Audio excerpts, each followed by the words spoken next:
Somos Luis Velázquez y Eduardo Porcarelli. Los invitamos a que nos acompañen todos los martes en El Séptimo Laberinto. Un viaje por los confines de nuestro mundo interior y exterior. Ciencia, filosofía y esoterismo. Por la visión radio.net. Información que va contigo. El Séptimo Laberinto.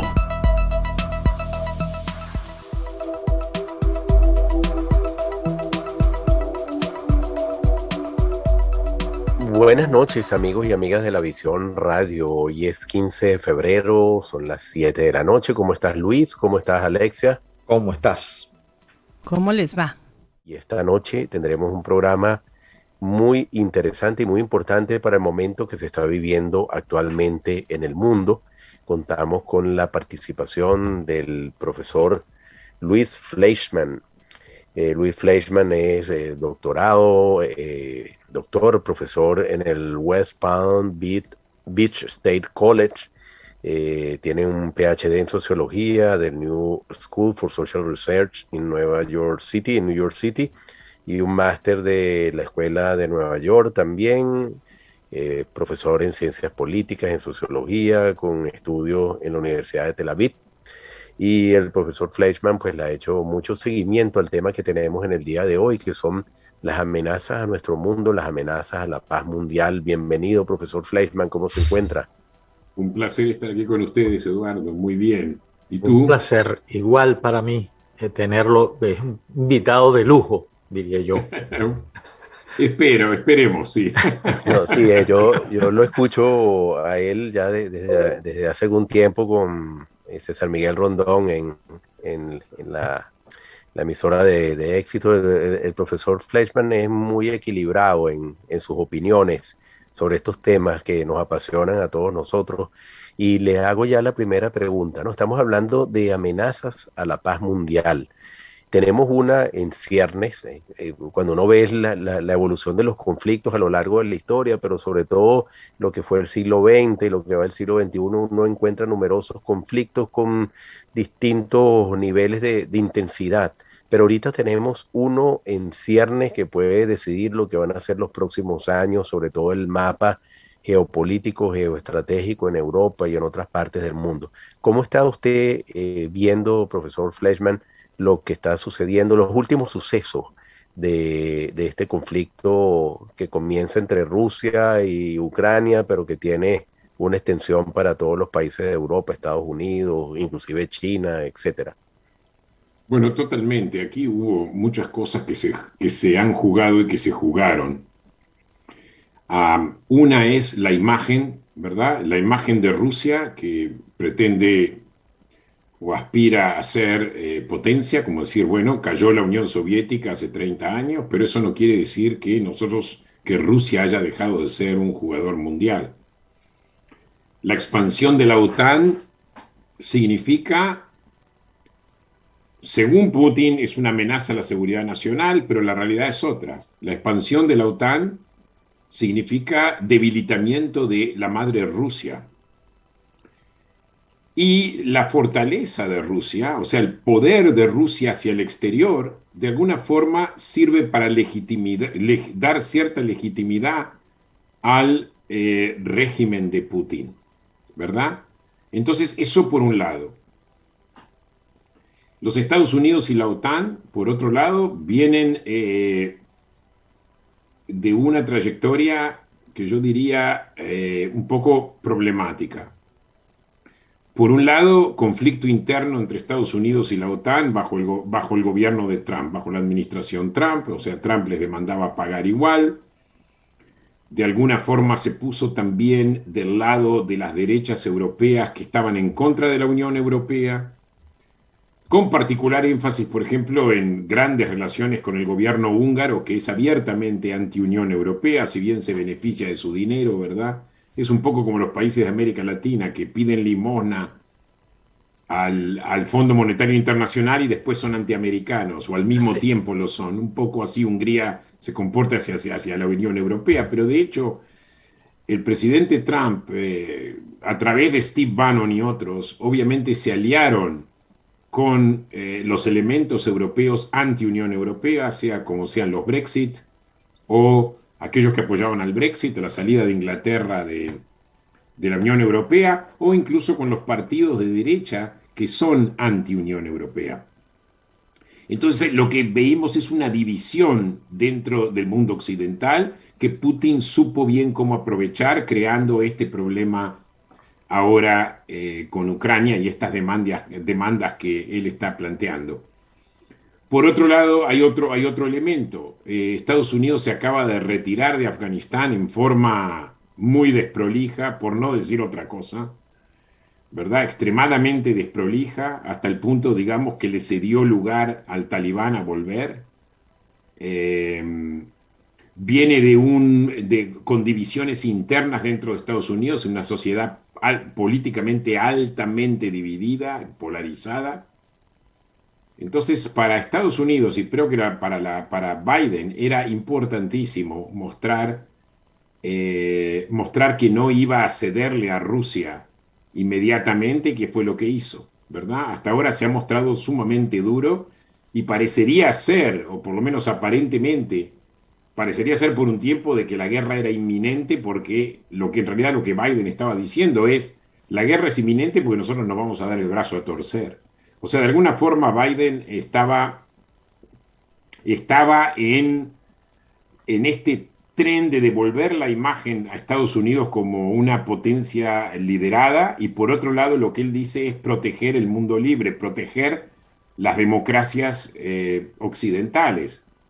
Que a la vez, a propósito, acá hay una guerra política que Rusia y China llevan apoyando dictaduras internacionales, ¿verdad? Apoyando dictaduras en general, que esta es la nueva guerra que, en mi opinión, amenaza la paz mundial. Ahora, ¿qué va a pasar en el futuro? No sé si ustedes me preguntaron, pero yo creo que no va a haber una guerra. Creo que a Rusia no le conviene. O sea, si Rusia desata una guerra contra Ucrania, por más que el ejército de Ucrania sea mucho más débil que el ejército ruso, a la larga los ucranianos van a pelear como guerra de guerrillas o guerra asimétrica, usando los términos de Chávez. Y a la larga esto va a crear muchísimas bajas de parte del lado ruso. Por eso hoy ya estamos escuchando una retórica un poquito más tranquila por parte de Rusia, como diciendo, bueno, hay lugar para la diplomacia, hay lugar para negociar. Sí. Y si tú me preguntas a mí, otra pregunta que quizá no me preguntaste, si hay un arreglo diplomático con Rusia, ahora es una gran oportunidad para que Rusia y Estados Unidos también resuelvan otros problemas juntos en el futuro, incluyendo América Latina. Rusia hoy en día da muchísimas armas a Venezuela, está sosteniendo prácticamente el régimen de Venezuela junto a Cuba con armas. Y por otro lado, Rusia también está involucrada en Siria. Y estos son problemas que a la larga van a tener que tener solución. O sea, hoy en día no se pueden solucionar problemas si no hay entendimiento entre las potencias. Y quizás si de esto sale una salida diplomática, se pueda en el futuro resolver otros problemas. Que haya un nuevo diálogo, un nuevo entendimiento entre Rusia y el Occidente. Esto yo no lo digo porque yo quiero a Putin, sino que veo a Putin como una realidad. Está ahí. Sí. No tenemos lo que hacer, ¿verdad? Es como, claro. es como el clima. No tenemos cómo controlar si llueve o no llueve, o sale el sol. Lo mismo esto. Putin está ahí. Y la realidad es que es un mundo multipolar. Es un mundo, no es el mundo dominado por Estados Unidos. Es un mundo multipolar, una creciente China. Entonces yo pienso que si hay un mundo multipolar, mejor negociemos la paz mundial.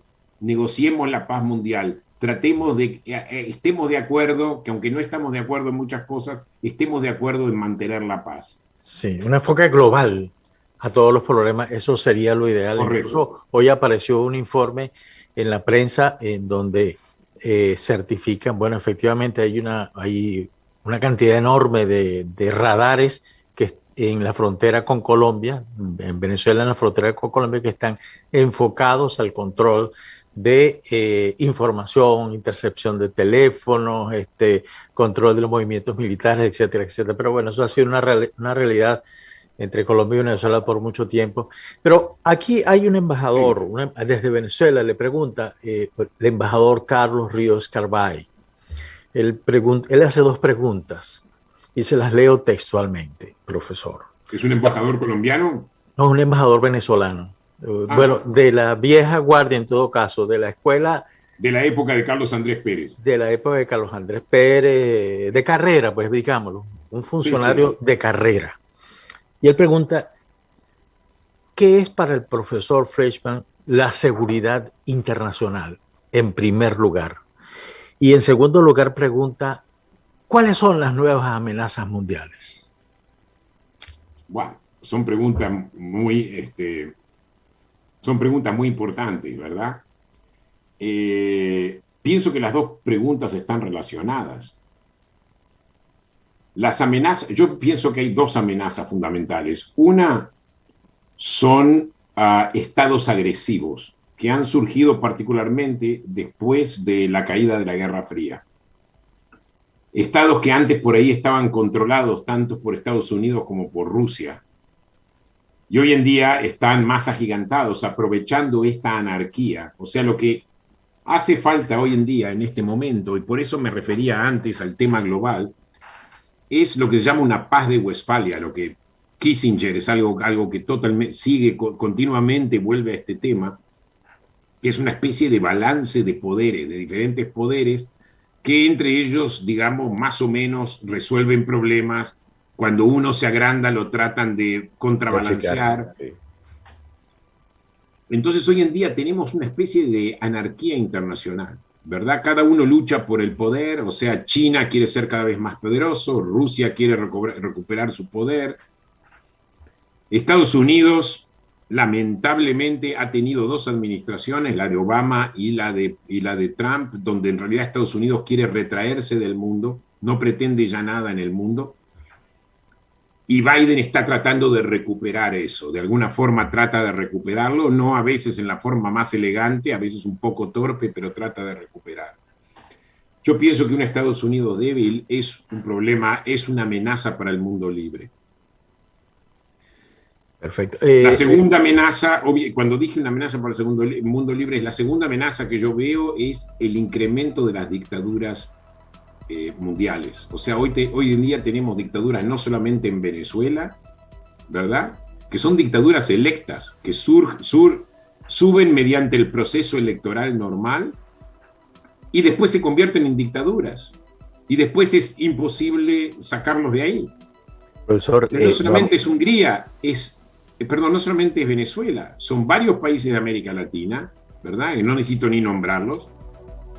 Es Turquía, ¿verdad? Países que habían sido aliados de la OTAN, todavía es un miembro de la OTAN. Es Hungría, que es relativamente un nuevo miembro de la OTAN desde el año, ¿verdad? Desde los fines de los 90, del 2004 creo. Polonia, que se está volviendo también aliado de la OTAN, miembro de la Unión Europea, al igual que Hungría, también se mueve en la dirección de un régimen cada vez más autoritario. Entonces estamos hablando de las dictaduras, ¿verdad? Las dictaduras son un problema muy serio, y particularmente cuando estas dictaduras están ocurriendo dentro del mundo occidental, dentro de lo que son los aliados del mundo occidental, y Venezuela en un tiempo era un aliado incondicional del mundo occidental, y de repente se vuelve una dictadura, y hoy en día, 20 años después, no solamente es una dictadura totalmente opresiva, sino que a la vez es también un estado mafioso directamente, que está asociado con grupos terroristas.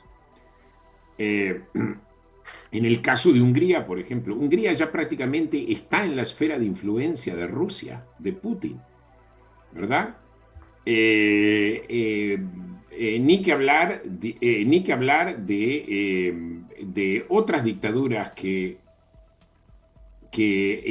ya existen y se vuelven cada vez más dictatoriales, por así decirlo. Pero hay otro elemento, y yo pienso que lo que hemos visto dentro de estas dictaduras es que no son simplemente dictaduras que son dictaduras domésticas. Son dictaduras que por lo general se traslada a una política exterior. Por ejemplo, tomemos el caso de Turquía, ¿verdad? Turquía, antes de que suba Erdogan, era miembro y sigue siendo miembro de la OTAN, muy aliada con Estados Unidos, quería entrar a la Unión Europea y ahora está más o menos aliada con Rusia, está cerca de Qatar, está cerca de Irán y estuvo desde el principio cerca de la hermandad musulmana egipcia que ahora está políticamente acallada. O sea que estas dictaduras también transforman su política exterior. Hungría también era parte de la Unión Europea, parte de la OTAN, es anti-Unión Europea y pasa ahora a tener más influencia rusa.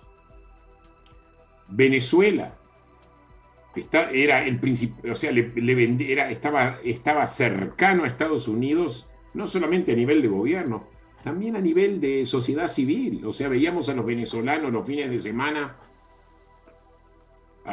comprando en Miami. Venezuela, hay una revolución interna en Venezuela que termina cambiando la política exterior.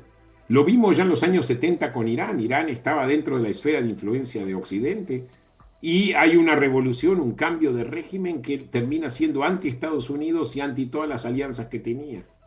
Eso para mí es una amenaza a la paz mundial y al orden, a la seguridad internacional. ¿Por qué? Porque es una amenaza al orden democrático, al orden del mundo libre. En este momento yo defino una amenaza a la seguridad internacional, una amenaza al mundo libre. A medida que va avanzando el mundo no libre, estamos amenazados. Nosotros los que vivimos acá estamos amenazados. Tercero, la otra amenaza que yo veo es obviamente la emergencia de grupos no estatales, grupos, por ejemplo, Al-Qaeda, grupos terroristas o grupos terroristas que sirven a ciertos países como Hezbollah, ni que hablar de, por ejemplo, lo que está pasando ahora en Venezuela, que ni siquiera el Estado venezolano tiene control total del territorio, sino que ahora, el otro día vimos una guerra entre el ELN y los disidentes de la FARC en territorio venezolano, ¿verdad? Y recordemos que dos décadas atrás la FARC llegó a controlar 40% del territorio colombiano. O sea, estos peligros van asumiendo. Tenemos al Talibán, que en realidad era una fuerza insurgente que está en este momento en el poder. O sea, estos grupos que eran insurgentes, que eran marginalizados, en este momento están teniendo poder. Y ni que hablar del tráfico de armas que existe hoy en día, el tipo de armas que puede llegar a las manos de esta gente.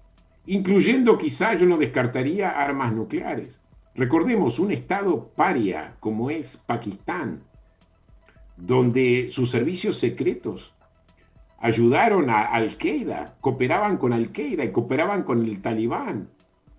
Fue uno de los primeros países de este tipo en desarrollar armas nucleares. O sea, eso para mí, todo esto, y no sé a dónde va a parar todo esto. No tengo idea a dónde todo esto va a parar, pero todo esto constituye una amenaza a la seguridad internacional. Espero haber respondido a la pregunta del embajador. Profesor, bueno, digamos que ahí hay muchos autores que discuten si estamos viviendo de alguna manera una suerte de neoguerra fría, ¿no? Donde además de haber tenido en el pasado como principales polos de poder a la Unión Soviética y a los Estados Unidos, se incorpora China, pero se incorporan algunos elementos adicionales como la preponderancia que tiene hoy en día el tema económico, que quizás durante la Guerra Fría no lo tenía tanto como ahora, y la preponderancia que tiene todo lo que es la cibertecnología y el poder que deriva del control tecnológico, de los ciberataques, etcétera. ¿Qué definición usted daría o conceptualización usted daría de este nuevo periodo que estamos viviendo y en el cual este caso específico de Rusia y Ucrania parecieran como unos movimientos en el tablero? Me llamó mucho la atención lo que usted comenta y comparto que, bueno, no tendríamos un conflicto a la usanza tradicional y quizás el conflicto tendría otros matices muy distintos a los que muchas de las personas esperan si se da esa anunciada invasión, pero sí habrían los movimientos en el tablero de fichas que tienen que ver con temas económicos, con temas tecnológicos, cibernéticos, etcétera. ¿Cuál es la complejidad que estamos viviendo en este momento, en esta suerte de neoguerra fría? Sí, es una excelente pregunta y es difícil de contestar, pero pienso que China tiene algo que Rusia durante la Guerra Fría no tenía y sigue sin tenerlo, que es una economía fuerte. Rusia es una economía de exportación, tiene algunas industrias, pero básicamente es una economía comparable con la de Texas o California. No es una economía de potencia mundial. Durante la Guerra Fría Rusia ni siquiera estaba, o sea, la Unión Soviética no estaba integrada a la economía mundial de la misma forma que China está integrada. O sea, China es un monstruo creado por Occidente. ¿A qué me refiero? Después del abrazo Nixon-Mao, viene esta nueva configuración económica de China, donde ellos venden mano de obra barata y terminan siendo una potencia tecnológica y económica, ¿verdad?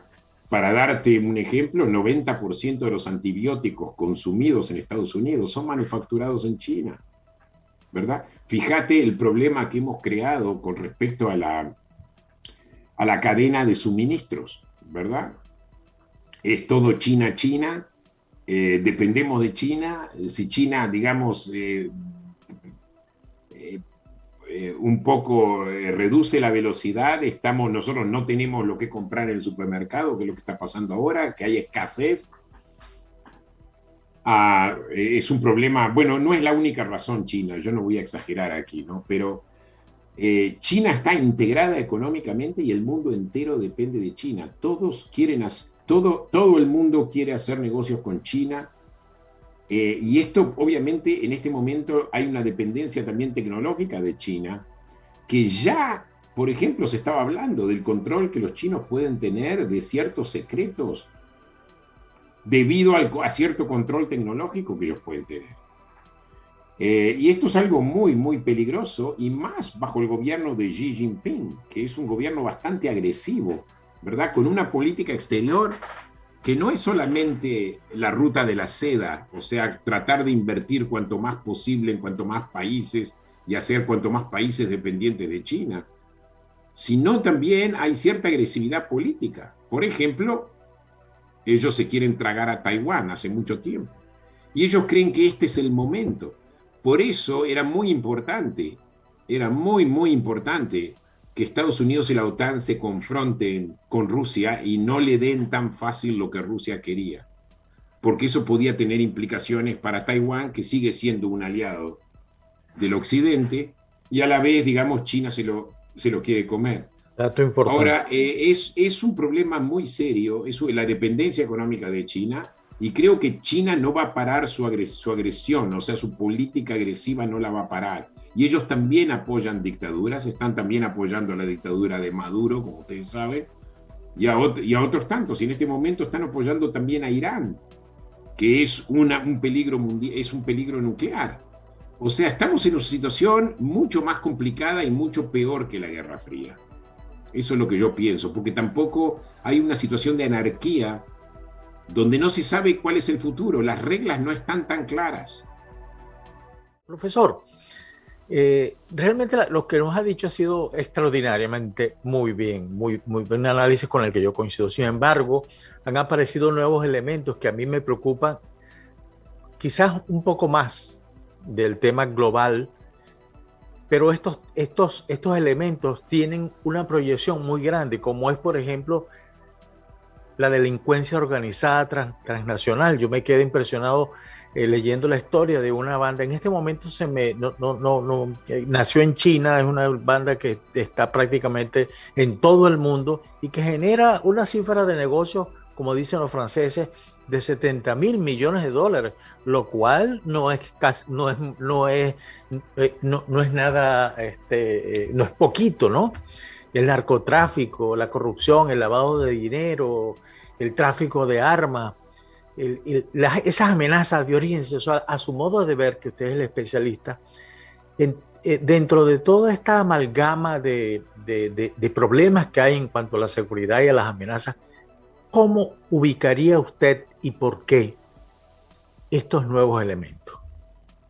Bueno, Dije antes que hay un surgimiento de estos grupos no estatales que pueden ser grupos terroristas o grupos criminales, tal cual tú lo has mencionado, Luis. Y yo pienso que esto tiene que ver con dos cosas. Una es la economía global, o sea, la ruptura de las fronteras. La debilitación del Estado Nacional, que es una de las razones por el cual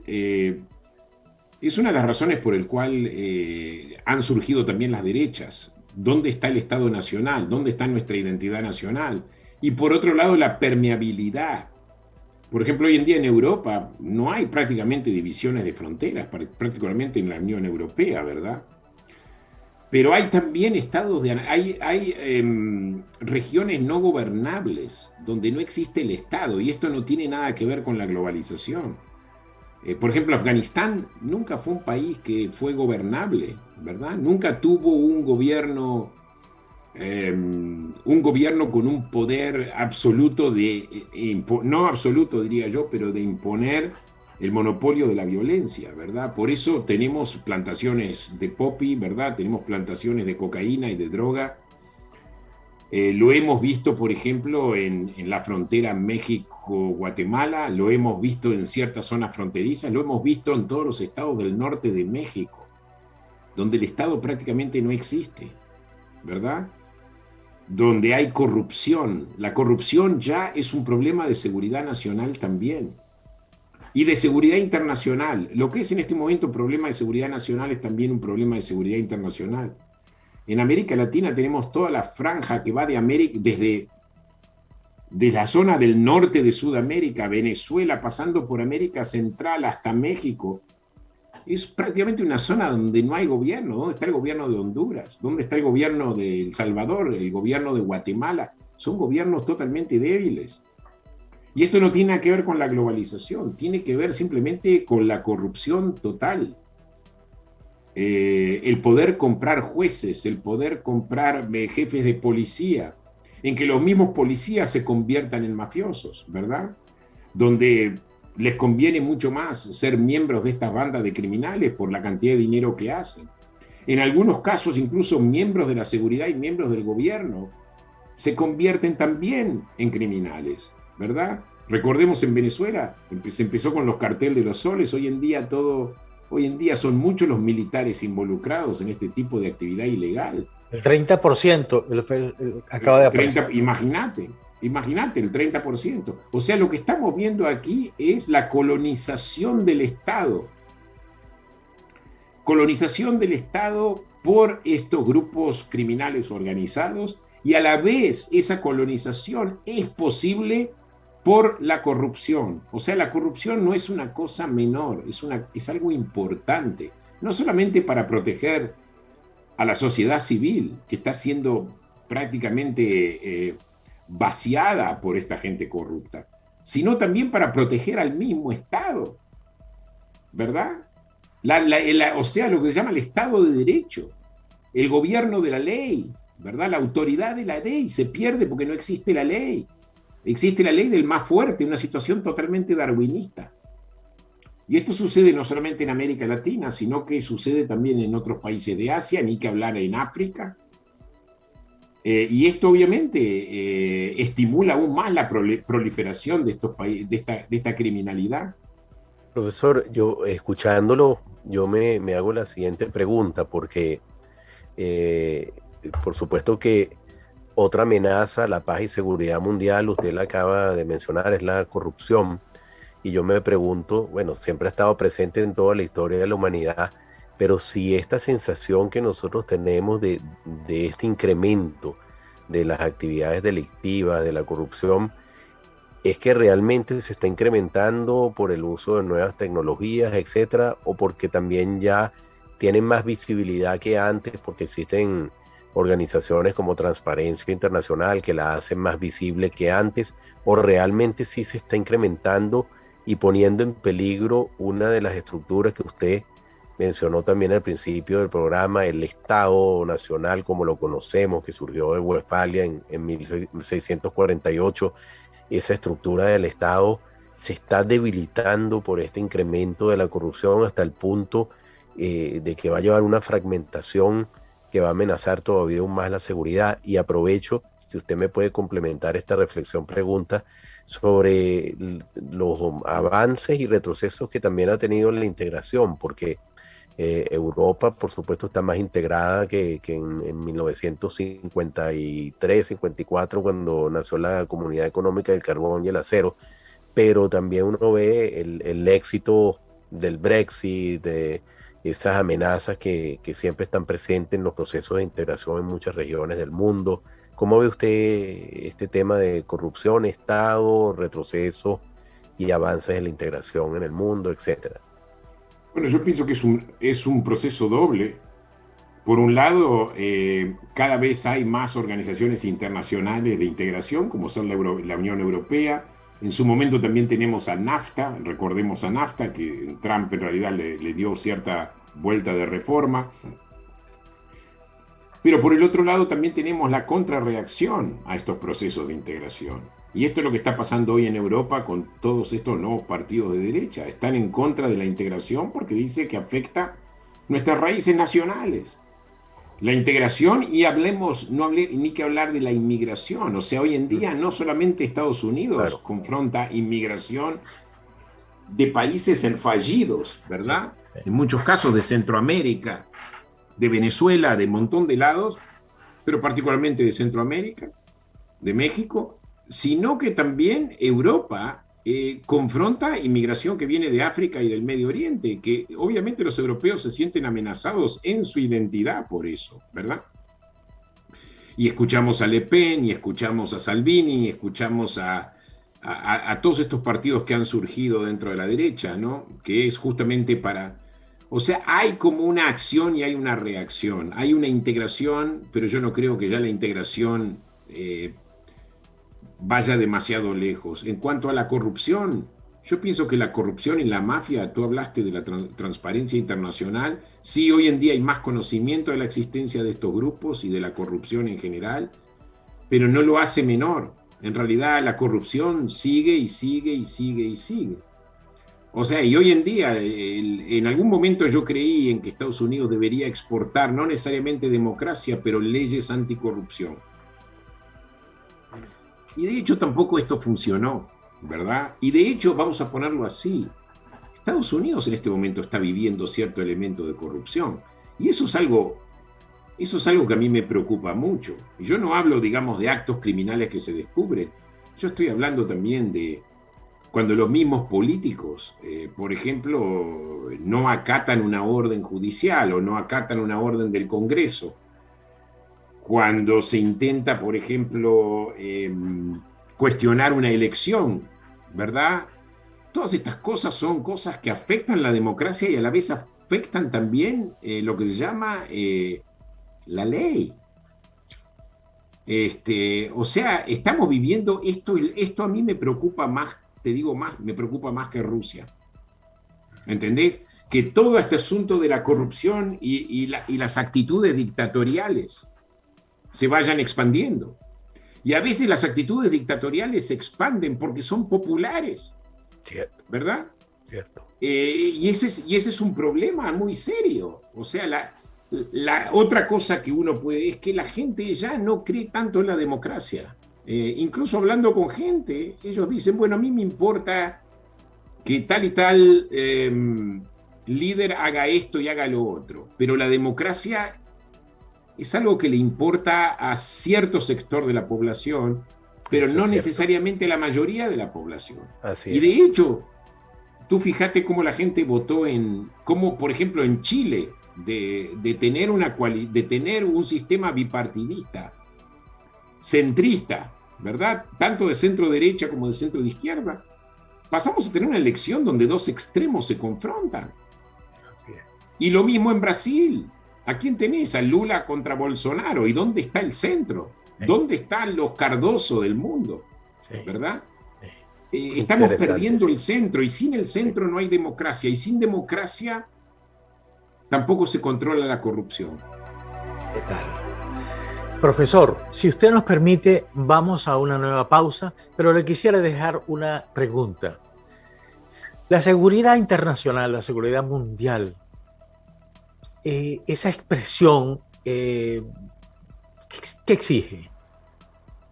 ¿Qué exige eso? ¿Qué tipo de transformaciones a nivel nacional y a nivel internacional? ¿Cómo se construye, cómo se contribuye, me imagino, desde el interior de los estados y en las organizaciones internacionales al fortalecimiento de esa seguridad y por ende de esa paz a nivel mundial?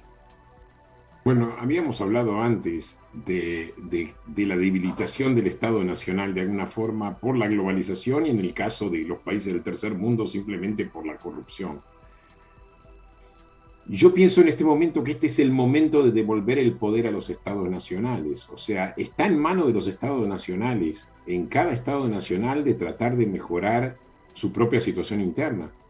Tiene que haber una revolución, pero no una revolución sangrienta, no una revolución social, sino una revolución política de alguien que diga, de alguien que ve, digamos, de un partido que devuelva de alguna forma la honestidad y la democracia a cada Estado nacional.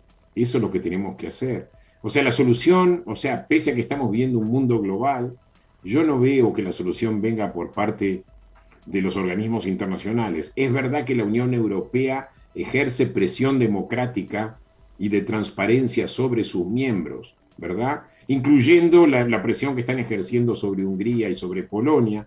Incluso a veces le quitan dinero, ¿verdad? O no le dan dinero directamente.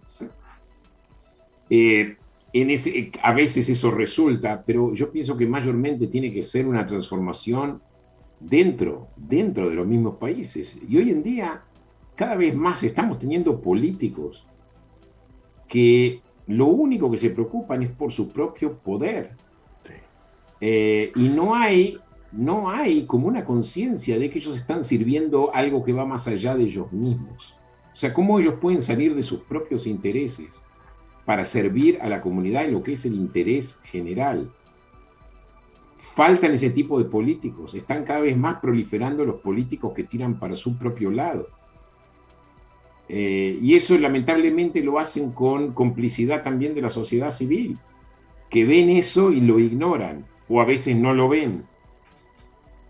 Pero es una cuestión de educación cívica y es una cuestión también de que tiene que haber fuerzas políticas dentro de los estados nacionales que transformen esta cultura política y que transformen el sistema legal y que le den una nueva inyección de fuerza a la democracia. Pero de vuelta, me mantengo, esto es totalmente utópico y lo digo con dolor, lo digo con mucho dolor. Esto no lo veo en la cultura actual, no lo veo sucediendo. Veo cada vez más corrupción, veo cada vez más intereses propios de los políticos y no veo a la política como algo para servir el interés común o ideales, lo veo cada vez más como la clase política como un grupo de gente que tira para su lado. Y ahora vuelvo a los escritos que incluso se escribían en la época de la República de Weimar, cuando denunciaban a los parlamentos como corruptos. Y decían de que habían que eliminar al Parlamento. Yo nunca voy a apoyar la idea de eliminar el Parlamento o eliminar el poder legislativo. Claro. Pero ahora entiendo por qué había escritores que en la época de la República de Weimar simplemente exponían al Parlamento como una vergüenza total y decían habría que abolirlo. Tenemos que tener un dictador, decían. Yo obviamente no estoy de acuerdo con eso, pero lamentablemente la actitud y la conducta de los políticos es a lo que lleva. Es a lo que lleva. Y esto es realmente para lamentar. Estamos viviendo un mal momento. Estamos viviendo un mal momento. Inclusive tan mal momento que habiendo una proliferación de medios de comunicación y de herramientas para la comunicación, yo creo que una amenaza para la paz y el orden mundial es el olvido, ¿no? Que por ejemplo el día de hoy haya todavía gente que discuta si el holocausto existió o no existió en estos tiempos. El olvido yo creo que tiene un peso importante. Pero profesor, es inevitable que yo le pregunte a usted sobre Venezuela. ¿Venezuela constituye, en su opinión, una amenaza a la paz y al orden mundial? La Venezuela actual.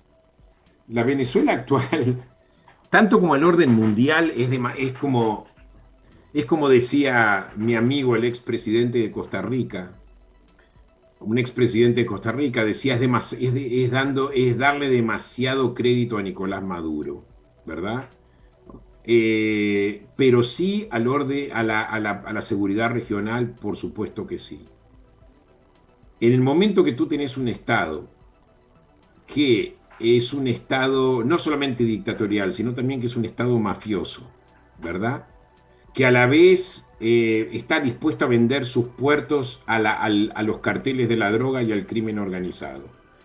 Que puede vender sus puertos y aeropuertos a una potencia extranjera como Rusia y dejarlos actuar libremente. A propósito, no solamente es Venezuela, también Nicaragua y obviamente también Cuba, ¿verdad?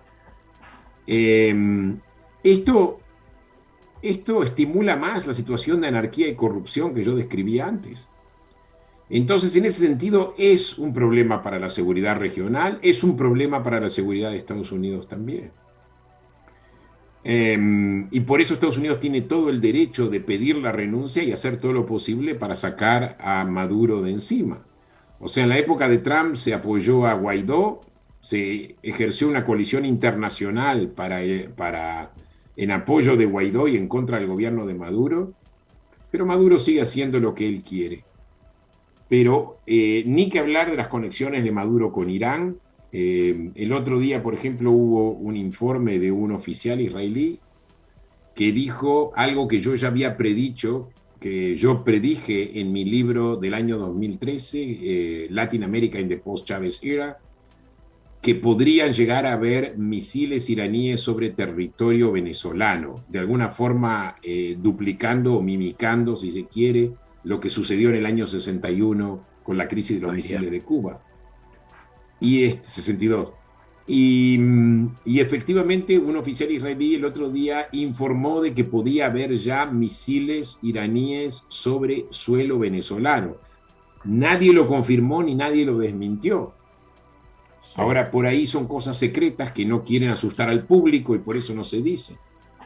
Sí. Pero si eso es verdad, es obviamente una amenaza a Estados Unidos, es una amenaza al orden mundial. Así es. Pero es una amenaza a las democracias regionales, ¿verdad? Y es obviamente, como dije antes, su conexión con organizaciones no estatales, terroristas y mafiosas, lo hacen a Venezuela un peligro muy, muy serio. Sí. Profesor Fleischmann, pero no solamente se ve en el caso de Maduro, si realmente eso es mafia pura, eso es la mafia concentrada, la pasta de mafia concentrada en un país, pero vemos locuras en otros países latinoamericanos, como en el caso de la economía más importante que es Brasil. A comienzos de la pandemia vimos en primer lugar al ministro de Sanidad, al primer ministro de Bolsonaro, dando una rueda de prensa y le pidió a las organizaciones delictivas, y se lo digo textualmente como dijo, a las organizaciones que tienen la presencia que el Estado no tiene en algunas barriadas, algunas zonas de Brasil, lo cual refuerza de una manera lo que usted acaba de decir, el Estado de la nación es muy importante. Claro. Esa falta del Estado es importante. Pero tiene que ser un Estado legal, porque justamente la tradición en Brasil, incluso bajo Lula, que era tan moralista y tan en favor del pueblo, el Estado brasileño muchas veces recurrió a la represión y al gaseamiento de gente en las villas, miserias, en lo que se llama las favelas. Sí. O sea, sí, estoy totalmente de acuerdo de que el Estado tiene que recuperar el territorio que ha perdido, que está ocupado por la mafia o por el crimen organizado, pero a la vez el Estado que tiene que volver es un Estado de la ley, ¿verdad? Con policías que cumplan la ley y que puedan imponer un orden de verdad, no un orden represivo. Y ese es otro problema, porque el orden represivo genera antagonismo hacia el Estado, alienación del Estado, entonces ayuda a delegitimizar al Estado aún más. Efectivamente. Y ese es un grave problema. Y lo que dijo justamente confirma todo lo que dijo el ministro de Sanidad de Brasil, confirma todo lo que hemos estado hablando en tu programa. Efectivamente. Efectivamente. Sí, profesor, bueno, ya lamentablemente nos alcanzó el tiempo, ya estamos llegando al final del programa. Queremos agradecerle mucho su participación en este programa y sus comentarios tan pertinentes. Esperamos poder contar con usted en el futuro de nuevo en otra conversación y agradecerle a Luis, a Alexia y a todo el público de la Visión Radio por sintonizarnos. Ha sido un honor tenerlo acá, doctor Freshman. Un honor para mí estar con ustedes. Qué buen programa que tienen. Muchas Qué buena gracias. puesta en escena, los felicito. Muchas gracias, profesor. Y que sigan adelante. Igualmente, hasta pronto, profesor. Gracias. Hasta pronto. Muchas gracias, Alexia. Muchas gracias, Alexia. Con gusto. Buenas noches, que descansen bien. Igualmente.